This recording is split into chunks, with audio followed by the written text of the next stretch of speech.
Ads లేకుండా latest episodes చూడండి. అబద్ధం చెప్పడం అంటే మోసం చేయడం, నమ్మిన వాళ్ళకి నమ్మక ద్రోహం చేయడం.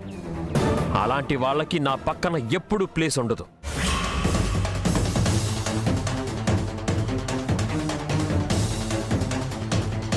She is a cheater and a liar.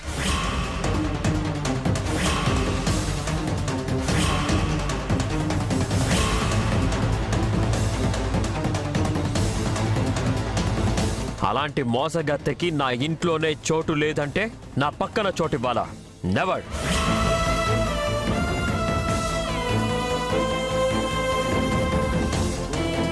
Srivalli లాంటి చీటర్ గురించి నా ముందు మళ్ళీ మాట్లాడకండి.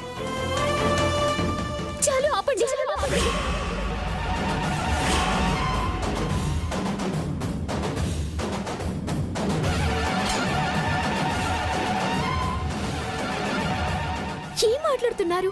ఎవరి గురించి మాట్లాడుతున్నారు? మీకు ఎదురు మాట్లాడే వాళ్ళు లేరు కదా అని మీ ఇష్టం వచ్చినట్టు మాట్లాడుతున్నారా?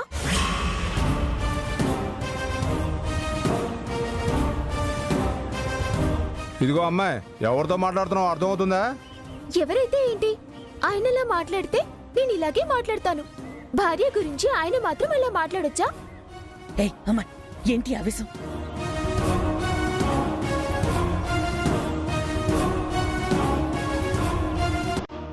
మందిలో కట్టుకున్న భార్యని మోసగత్తె అది ఇది అని ఎలా మాట్లాడతారు మీరు?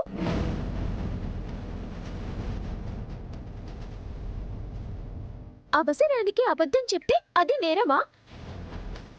100 అబద్ధాలు ఆడైనా ఒక పెళ్లి చేయాలి అంటారు. అంటే అవసరానికి అబద్ధం చెప్పటం తప్పు కాదనేగా?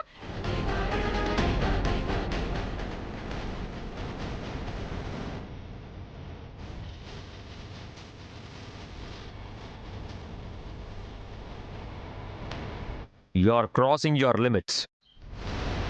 అలా అరిచి అందరి నోళ్ళు మోయించినట్టు నా నోరు మోయించాలని చూడకండి.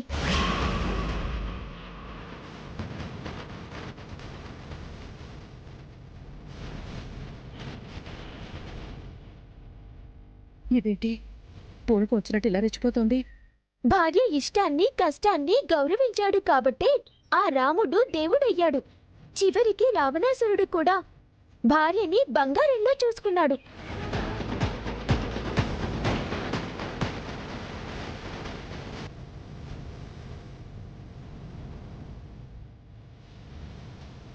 కానీ మీ భార్య గురించి మీరు ఇలా మాట్లాడుతుంటే మిమ్మల్ని ఏమనుకోవాలి, ఎవరితో పోల్చుకోవాలి?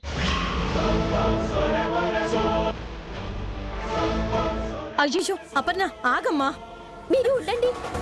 కట్టుకున్న భార్య గురించి అలా ఎలా మాట్లాడతారు ఆయన? ఒక అబద్ధం చెబితే ఎందుకు చెప్పుంటుంది ఏంటి అనేది ఆలోచించకుండా ఇష్టానికి మాట్లాడటమేనా?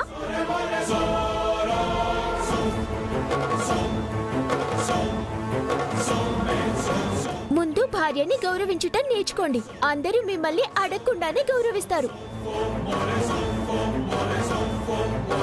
Hey, how dare you to talk like this? నానా సమ్రాట్, ఆగు. అపర్ణ, ఏంటి ఆ మాటలు? ఉండండి, నన్ను మాట్లాడనివ్వండి. అపర్ణ, నువ్వు మాట్లాడింది చాలు.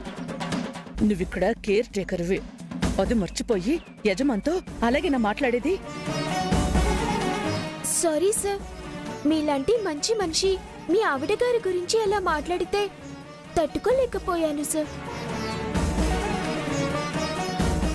ఎంతైనా మా మేడం కదా సార్, అందుకే బాధేసి అలా మాట్లాడేశాను. క్షమించండి సార్.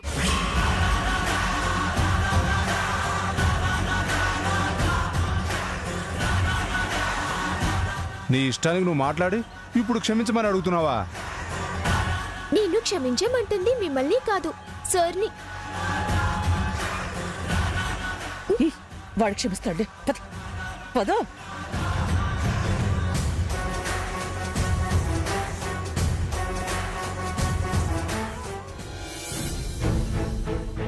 శ్రీవల్లి, ఉన్నట్టుండి ఏమైంది నీకు? పూనకు వచ్చినట్టు అలా ఊగిపోతున్నావు. ఎప్పుడూ లేంది ఆ అరుపులేంటి, కేకలేంటి? ఎవరితో మాట్లాడుతున్నావో స్పృహుండే మాట్లాడుతున్నావా? అత్తమ్మా, ఇంట్లోకెళ్ళి బయటకు పోయి అపర్ణ లెక్క ఇంటికొచ్చిన సంధి చూస్తానే ఉన్నా. నా మొగుడు అంటున్న మాటలు ఇంటనే ఉన్నా. అబద్ధం చెప్పినా అన్నాడు. సరే ఊకున్నా. తప్పు చేసినా అన్నారు. ఏం తప్పు చేసినా? ఎవరన్నా బయట వింటే ఏమనుకుంటారత్తమ్మా? అయ్యో శ్రీవల్లి, నువ్వలా రెచ్చిపోతే వాడేమనుకుంటాడో అది ఆలోచించావా నువ్వు? వాడితో ఏ విధంగా మాట్లాడావో తెలుసా? నువ్వు ఇంట్లో పనిచేసే కేర్ టేకర్ అన్న విషయం మర్చిపోయి మాట్లాడావు.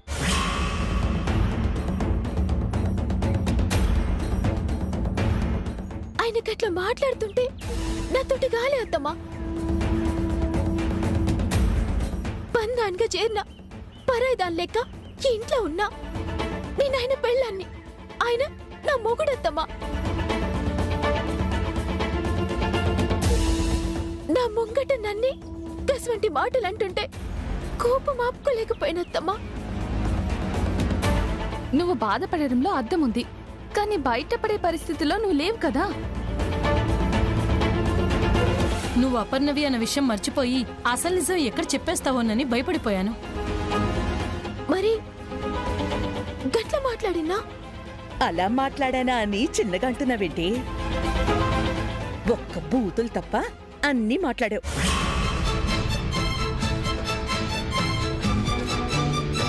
మస్తు కోపం వచ్చిందత్తమ్మా. ఆగలేక మాట్లాడేసిన. వాడు ఆవేశపడ్డాడు, నువ్వు ఆవేశపడ్డావు. అంతా బాగానే ఉందే. వాడు పనిదానివి, నువ్వేంటి మాట్లాడేది, బయటికి పో అంటే ఏంటి పరిస్థితి? ఆ మాట అనేస్తాడేమోనని నేను భయపడిపోయాను. గస్వంటి మాటలంటుంటే కోపం రాకుండా ఎట్లుంటది? కాస్త కోపం తగ్గించుకోమ్మా. అవును శ్రీవల్లి, నీ బాధ మాకు అర్థం అవుతోంది, కానీ మరీ అంతలా రియాక్ట్ అవ్వాలా? కనీసం ఈ విధంగానైనా మా కళ్ళ ముందుంటావని మేమందరం ఆనందంగా ఉన్నాం. ఆ ఆనందాన్ని కూడా మాకు దూరం చెయ్యకే. నా మొగుడేమో ఎప్పుడు చూసినా నీ మీదే పడి ఏడుస్తున్నాడు.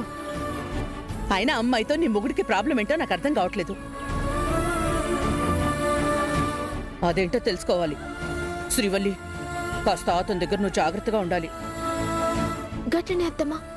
నేనింత ఆగం చేసినా అని మీరందరూ మస్తు పరేషాన్ అవుతుండ్రు. నన్ను మన్నించుండ్రి. మేం బాధపడేది భయపడేది నువ్వెక్కడ మాకు దూరం అయిపోతావో అని. శ్రీవల్లి, నువ్వలా గొడవ చేసిన తర్వాత వాడసలే కోపంగా ఉన్నాడు. వెళ్ళి వాడిని కొంచెం కూల్ చేయవే. ఆయన కథ నాకు ఇడిచిపెట్టింది అత్తమ్మా. నా మొగుడి కోపం ఎట్లా పోగొట్టాలన్నది నాకెరికేలే. మీరేం పరేషాన్ కాకుండ్రి. అరిచరిచి గోల చేసి వాడి సంగతి నేను చూసుకుంటానంటుంది. ఏం చేస్తుందో ఏమో.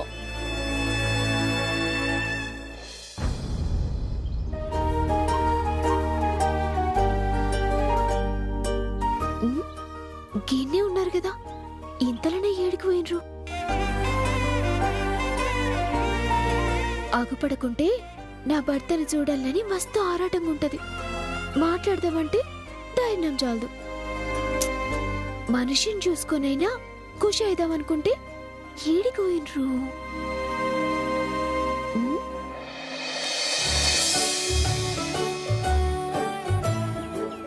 ఓయ్ బొమ్మ, ఎట్లును? నీకా మాట రాదు, మనిషివి కాదు.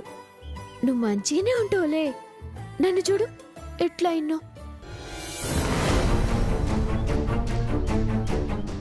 పెళ్లి చేసుకుని కాపురం చేయాల్సిన ఇంట్లో ఇగో గిట్ల ఏసే మార్చి తిరిగేటి బతికైంది నాది. గప్పట్లా నాకే కష్టం వచ్చినా నీతోటే చెప్పుకునేదాన్ని. ఇప్పుడు ఆయనకి దూరమైనా నీకు దూరమైనా. కట్టుకున్న భర్త ముంగట్నే ఉన్న పరాయిదాన్ లెక్క గీ బతుకెన్ని తినాలో ఏం సంజాయితలేదు. మళ్ళా శ్రీవల్లి లెక్క ఎప్పుడొస్తానో, ఆయన భార్యగా ఎప్పుడుంటానో. నువ్వు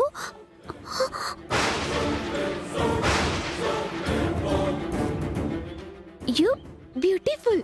ఐ లైక్ యూ. ఏం చేస్తున్నావు? బొమ్మ గుడ్ సార్, అందుకే టాకింగ్ సార్. నిజం చెప్పు, ఈ బొమ్మతో మాట్లాడే అలవాటు ఇంతకుముందు ఈ ఇంట్లో ఒకరికుంది. నువ్వలాగే మాట్లాడుతున్నావు, తనలాగే. నో సార్, బొమ్మ బ్యూటిఫుల్ సార్, అందుకే ఐ టాక్ సార్. బొమ్మతో ఏం మాట్లాడుతున్నావు? What talk sir? No talk sir, ఊరికే లుక్ సార్. ఇదిగోండి సార్, మీకోసం గ్రీన్ టీ టుక్ సార్.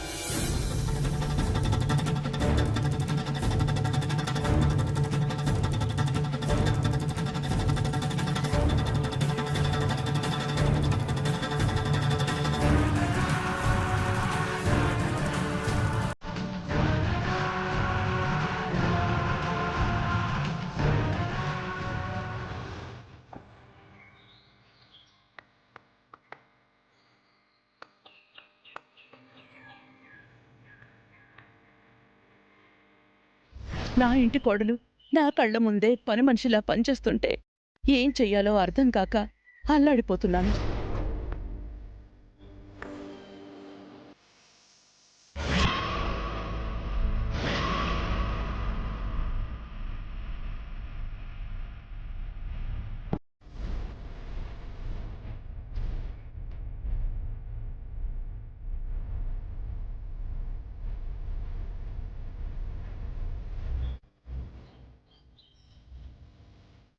కమలా, కమలా, వంటగదిలో ఏం సోంచాయిస్తున్నావు? మీద పడితే ఏం కావాలి? దేని గురించి అంతగా సోంచాయిస్తున్నావు? తల్లికి బిడ్డ గురించి తప్ప వేరే ఆలోచన ఏముంటుంది అత్తయ్య? కమలా, దూరమైన భర్తకి దగ్గర కావాలని శ్రీవల్లి మస్తుగా ప్రయత్నిస్తున్నది. ఇంకా నువ్వు సోంచాయించి చేసేదేమున్నది చెప్పు. శ్రీవల్లి గురించి తనే కాదు, అటు వదిన గారు ఇటు నేను కూడా ఆలోచిస్తున్నాం అత్తయ్య. శ్రీరామ నవమి పూట సీతారాముల కళ్యాణం చేద్దాం, అలా అయినా ఇద్దరినీ కలపొచ్చని వదినగారు ఆలోచిస్తుంటే అల్లుడుగారు కుదరదని కోపడ్డారట. అలా ఇద్దరి మధ్య అలా దూరం అలాగే ఉండిపోతే వాళ్ళిద్దరూ కలిసేదెప్పుడు? శ్రీవల్లి కాపురం బాగుపడేదెప్పుడు? ఆ సీతారాములు కూడా వాళ్ళిద్దరినీ ఒకటి చెయ్యకపోతే ఇంకెప్పుడత్తయ్య వాళ్ళిద్దరూ ఒకటయ్యేది? నాకు గదే మస్తు పరేషాన్గా ఉన్నది. పెండ్లైనాక కూడా నీ మనవరాలింకా ఇంట్లోనే ఉన్నదేంది? అత్తిల్లిడిసి పుట్టింట్లో ఏం చేస్తున్నది అని మంది అడుగుతూనే ఉన్నారు. మరి పెళ్ళయ్యాక అత్తారింట్లో ఉండాల్సిన పిల్ల పుట్టింట్లో ఉంది అంటే అడగరా మరి? మొన్నటిదంకా సాటుగా మాట్లాడుకునేటోళ్ళు గిప్పుడు సీదా మొహం మీద అడుగుతున్నారు. గిప్పటిదంకా ఆ పని మీదొచ్చింది, గీ పని మీదొచ్చిందని సర్ది చెప్పిన. బిడ్డ గిట్ల ఇంట్లోనే ఉన్నది అంటే మన నలుగురిని ఇడిసిపెట్టి ఆళ్ల కాళ్ళు ఏమేమో ఊహించుకుంటారు. నా భయం కూడా అదే అత్తయ్య. ఏం జరిగిందో తెలుసుకుని బాధపడే వాళ్ళకన్నా ఏదేదో ఊహించుకుని నిందలు వేస్తారేమో. ఆ పరిస్థితి నా బిడ్డకి రాకూడదు. మన చేతుల్లో ఏముందే? శ్రీరామనవమి పొద్దు ఆ భద్రాచలం రామయ్య సీతమ్మ సంబరంగుంటారు. గాపొద్దన్నా శ్రీవల్లి రాత మారుస్తాడేమో చూడాలి.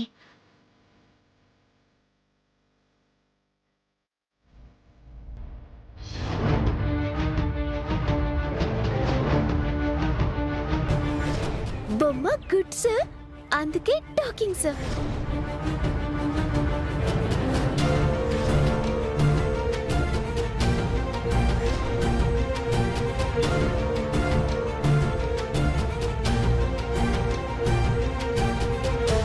ఏంటన్నా ఇందాక అమ్మాయితో కోపంగా ఏదో మాట్లాడినట్టున్నావు? నేను గదిలోకి వచ్చేసరికి అపర్ణ బొమ్మతో మాట్లాడుతూ కనిపించింది పెదనాన్న. ఇంతకు ముందు ఆ అలవాటు శ్రీవల్లికుండేది. అపర్ణ కూడా అలాగే మాట్లాడుతుంది. చెప్పానా? నేను చెప్పానా నాన్న ఆ శ్రీవల్లియే ఈ అపర్ణ అని? నాకు అనుమానంగా ఉంది అంటే విన్నావా? ఇప్పటికైనా నమ్ముతావా నాన్న నా అనుమానం నిజం అని? ఆ అపర్ణ గురించి నేనేం మాట్లాడినా నువ్వు తనే శ్రీవల్లి అంటావేంటి పెదనాన్న? బొమ్మతో మాట్లాడినంత మాత్రాన తనే శ్రీవల్లి అవుతుందా? నాకు తెలుసు నాన్న నువ్వు నమ్మవు అని. నాన్న నాకు ఒక్క అవకాశం ఇవ్వు, ఆ అపర్ణే శ్రీవల్లి అని నీకు నిరూపిస్తాను. ఎలా చేస్తావు పెదనాన్న? ఇందాక మీ అమ్మ శ్రీరామనవమికి పూజలో శ్రీవల్లితో కూర్చోవాలి అంటే కుదరదు అన్నావు కదా, ఇప్పుడు కుదురుద్ది అని చెప్పు. శ్రీవల్లి వస్తుంది, నీతో పూజలో కూర్చుంటుంది.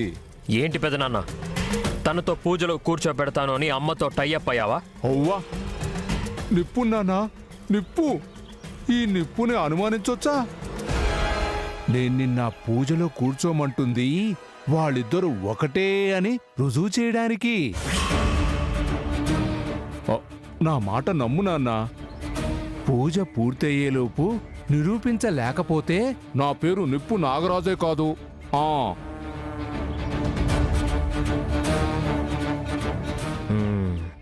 ఓకే పెదనాన్న, నువ్వింతగా చెప్తున్నావు కాబట్టి నేను పూజలో కూర్చుంటాను. అపర్నే శ్రీవల్లి అని రుజువైందా, నాలోని అసలైన సామ్రాట్ని అందరూ చూస్తారు. ఇక నాకు వదిలిపెట్టు నాన్నా, నేను చూసుకుంటానుగా.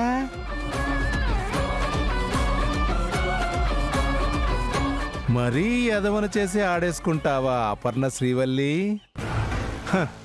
అత్తగారు రమ్మన్నారు కదా అని రేపు నువ్వు ఆనందంగా పూజకొచ్చేస్తావు.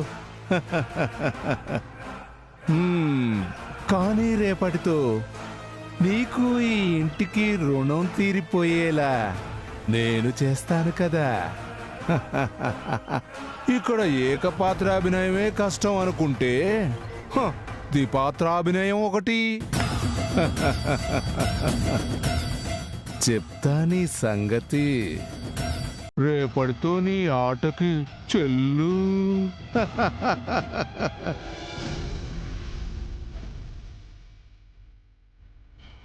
అట్లుండకు రతమ్మ.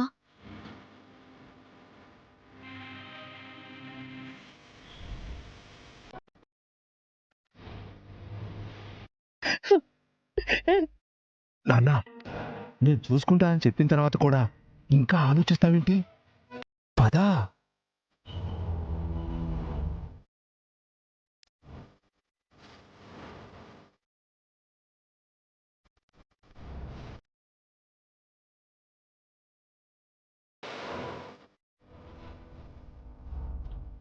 మరదలమ్మ, నువ్వు ఎందుకు బాధపడుతున్నావో నాకు అర్థమైంది.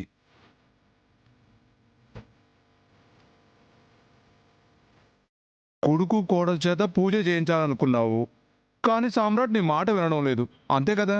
బాధ కంటే నాకేం మిగిలింది బావుగారు?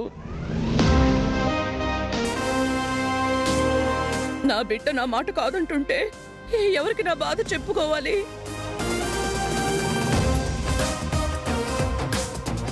నేనేమైనా శ్రీవల్లిని తీసుకొచ్చి ఇంట్లో పెట్టమన్నానా? దేవుడికి పూజ చేయమన్నాను. ఆ చిన్న కోరిక కూడా నా కొడుకు తీర్చడం లేదు.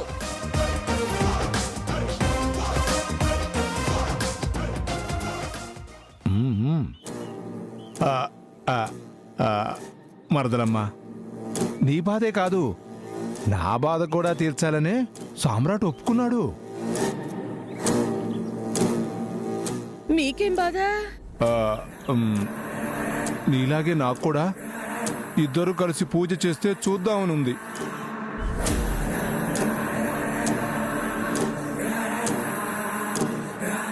సామ్రాట్, మీ అమ్మ అంతలా బాధపడుతుందిగా, చెప్పు నాన్నా.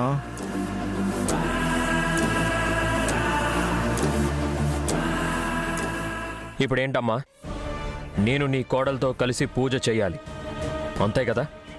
అవును, అదే నా కోరిక.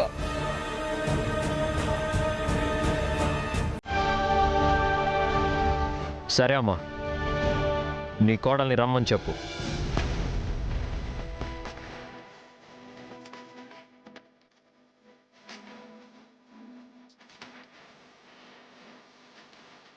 నీ కోరిక ప్రకారం తనతో కలిసి పూజ చేస్తాను. ఎంత మంచి మాట చెప్పావు నాన్న. ఇక మీ అమ్మ ఆనందానికి అడ్డే ఉండదు.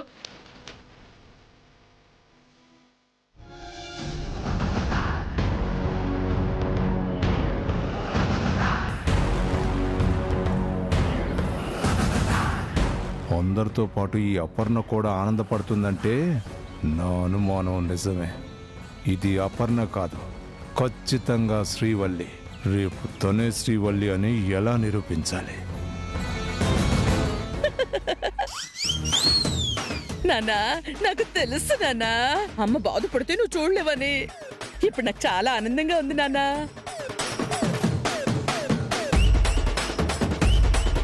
నడుం నొప్పని చెప్పి ఇప్పుడు ఇట్లా ఆనందంతో హడావిడి చేస్తుంది. అయ్యో అత్తమ్మో, ఎంత పని చేస్తున్నావు, ఇప్పుడు ఇంత హుషారుగా ఉన్నవేందని అడిగితే ఏ సమాధానం చెప్తుంది?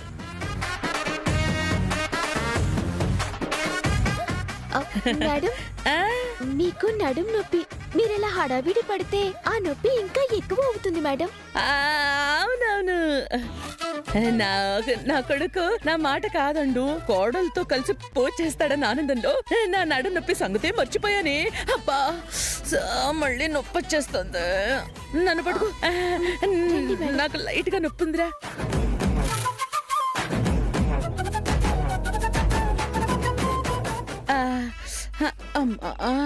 సరే సరే అత్తయ్య, ఒప్పుకోడనుకున్న సామ్రాట్ ఒప్పుకున్నాడు కదా, మేము ఆ పూజకు కావాల్సిన ఏర్పాట్లన్నీ చేసుకుంటాం. రండి అత్తయ్య. నాన్న సామ్రాట్, పద.